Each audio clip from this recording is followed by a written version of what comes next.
There is a particular kind of madness that comes not from losing your mind, but from refusing to lose it. A stubbornness so calcified, so fused into the bone, that even when the walls are coming down around you, literally, structurally, in every sense of the word, you stand there and insist that the walls are fine, that what you are hearing is not collapse, that what you are seeing is not the end. Jefferson Davis had that madness. And what makes his story so difficult to look away from is not that he failed. Men fail all the time. What makes it almost unbearable is the specific texture of how he failed, the grandiosity, the blindness, the absolute refusal to reckon with reality, even as reality was burning down the street and moving in his direction. He was not a villain in the cartoonish sense. He was something more unsettling, a man of genuine intelligence and iron conviction who somehow turned those very qualities into the architecture of his own destruction. But before the burning, and there is burning, we need to understand what this man believed he was building, because you cannot understand how Jefferson Davis watched his empire fall without first understanding how completely he believed in that empire. He was born in Kentucky in 1808, the 10th child in a family that had scraped its way up from the frontier into something resembling respectability. He was educated at West Point. He fought in the Black Hawk War. He served in the United States Senate and as Secretary of War under Franklin Pierce, and by every measurable standard of mid-19th century American life, Jefferson Davis was a success. He was disciplined where others were reckless, formal where others were loose, and he carried himself with a kind of martial rigidity that some people read as dignity, and others read, correctly, as a profound incapacity for self-doubt. He believed in the righteousness of the Southern cause with the completeness of a man who has never seriously entertained the possibility that he might be wrong about anything important. He owned enslaved people. He defended the institution of slavery not just as an economic arrangement, but as what he called, in his own words, a positive good, a civilizational order that he was prepared to die for, and more significantly, prepared to send hundreds of thousands of others to die for. When the Southern states began leaving the Union in the winter of 1860 and into 1861, Davis initially counseled patience.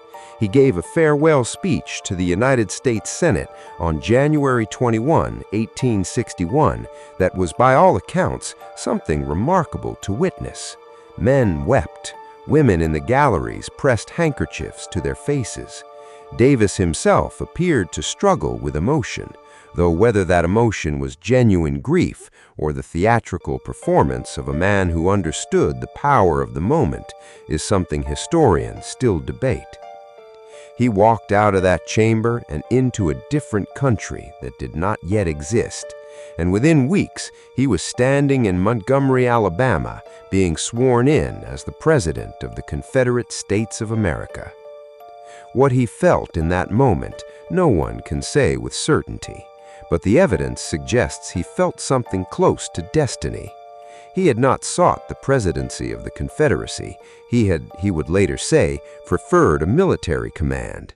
But when the call came, he answered it with the absolute conviction that he was the right man for the task, that the cause was just, and that history would vindicate him. It would not. The Confederacy that Davis inherited was, from the first week, a nation in contradiction. It had declared itself into existence on the principle of states' rights, the idea that individual states held sovereignty over the federal government, and yet the moment it needed to fight a war, Davis began centralizing power with an aggression that made many of his own supporters recoil. He pushed for conscription. He suspended habeas corpus. He quarreled endlessly with state governors who saw his executive reach as the very tyranny they claimed to be fighting against. The vice president of the Confederacy, Alexander Stephens, grew to despise him so thoroughly that Stephens essentially withdrew to Georgia and spent much of the war writing furious letters about Davis's authoritarian tendencies.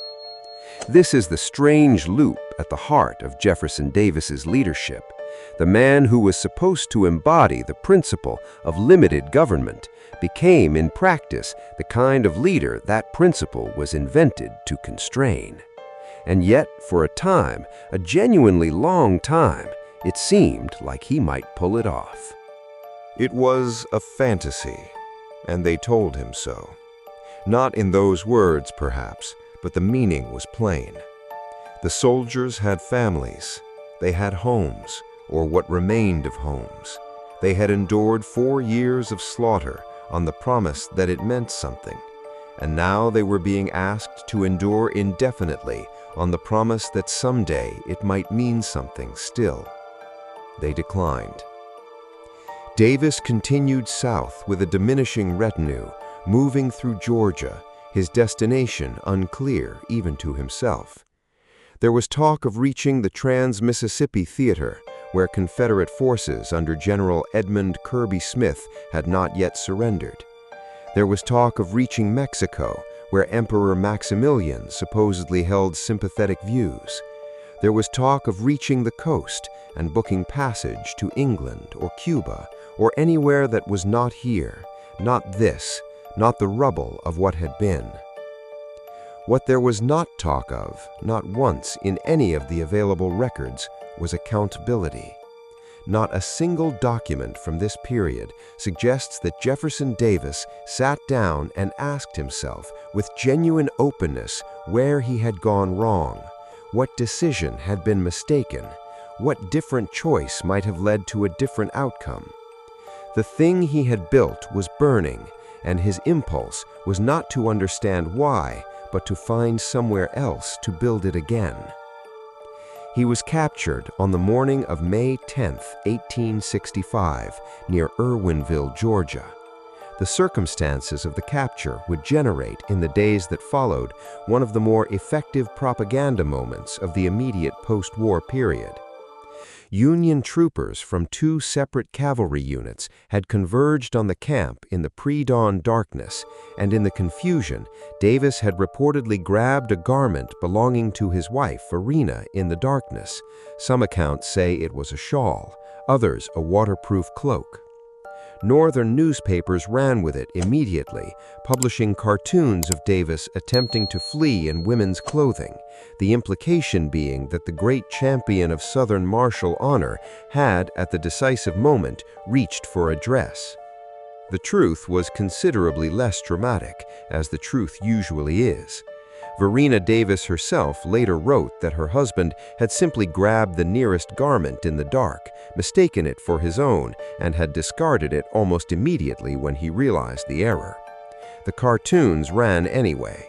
The humiliation was too perfect to surrender to accuracy. He was taken to Fortress Monroe in Virginia and held there for 2 years, for a time in shackles, as the government debated what to do with him. The question of whether to try Jefferson Davis for treason was one of the most legally and politically complicated questions of the entire Reconstruction era. If you put him on trial, you risked a verdict of acquittal. Some legal scholars believed, and believed sincerely, that secession had not been clearly illegal under the Constitution as it then stood, and an acquittal would have been an enormous political embarrassment and potentially a dangerous vindication of the Confederate cause. If you convicted him and executed him, you risked making him a martyr in a region that was already calcifying into a particular story about noble defeat and Yankee aggression. In the end, the government released him on bail in 1867, and the treason charges were eventually dropped without trial. He was free. He was 60 years old. He had nothing. The post-war years of Jefferson Davis are almost as remarkable as the war years, though in a quieter and more corrosive way. He was unable to hold a steady job. A plantation he had hoped to manage failed. A business venture in Memphis failed. He moved from place to place, living in part on the charity of wealthy Southern sympathizers who saw in him a symbol worth maintaining. He was approached at various times about running for political office, but he was constitutionally barred from holding federal office, and the idea of running for a state position seemed beneath the dignity he still, even now, carried around like a piece of furniture he couldn't bring himself to leave behind.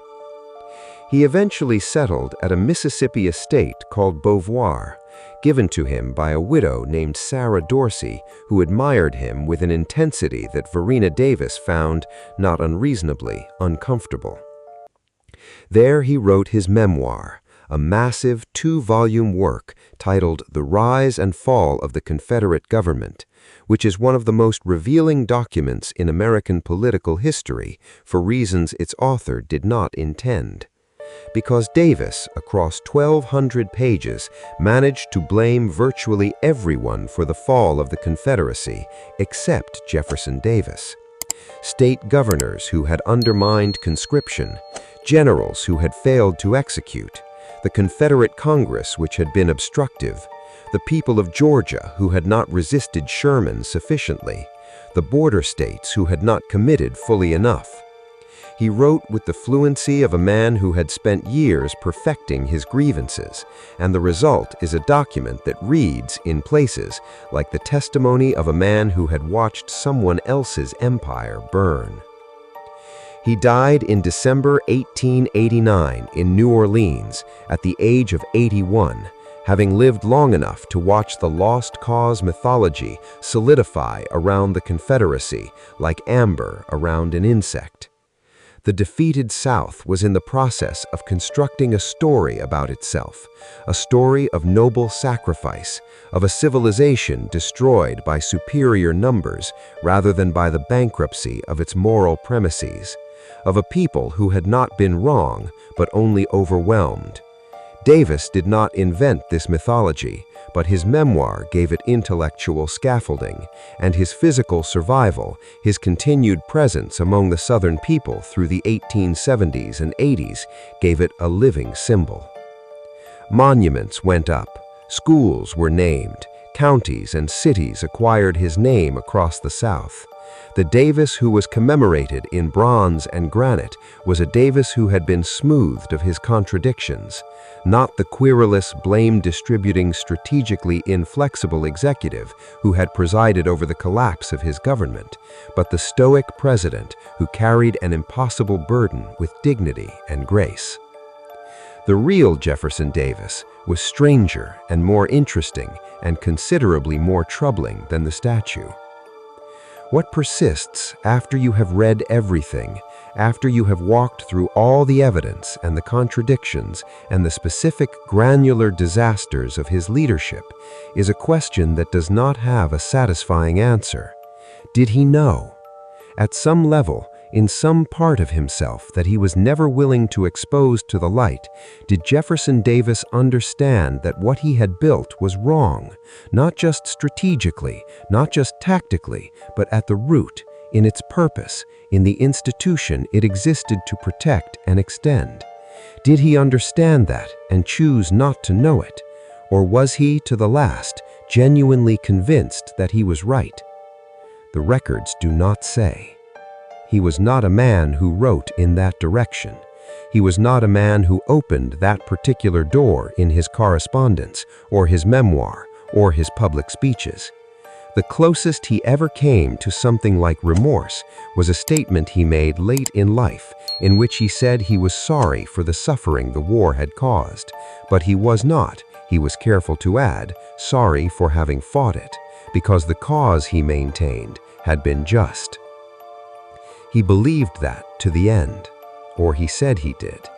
And by that point in his life, after all that had happened, the distinction between what Jefferson Davis believed and what Jefferson Davis was willing to say out loud had probably become, even to him, impossible to locate. There is one final image worth sitting with. In 1886, Davis traveled to Montgomery, Alabama. the city where he had first been sworn in as Confederate president 25 years earlier. He was old now. He moved slowly. The crowds that gathered to see him were enormous and loud, with a feeling that was partly nostalgia and partly something harder to name, something that had more to do with the present than with the actual past. He gave a speech. He talked about valor and sacrifice and the memory of the Confederate dead. He did not talk about slavery. He rarely did by then. The mythology required a certain editing of the record. When it was over, when the crowd had dispersed and the torches had burned down, and Jefferson Davis was alone in whatever room had been prepared for him, what he thought, what he felt, what he saw when he closed his eyes, that belongs only to him.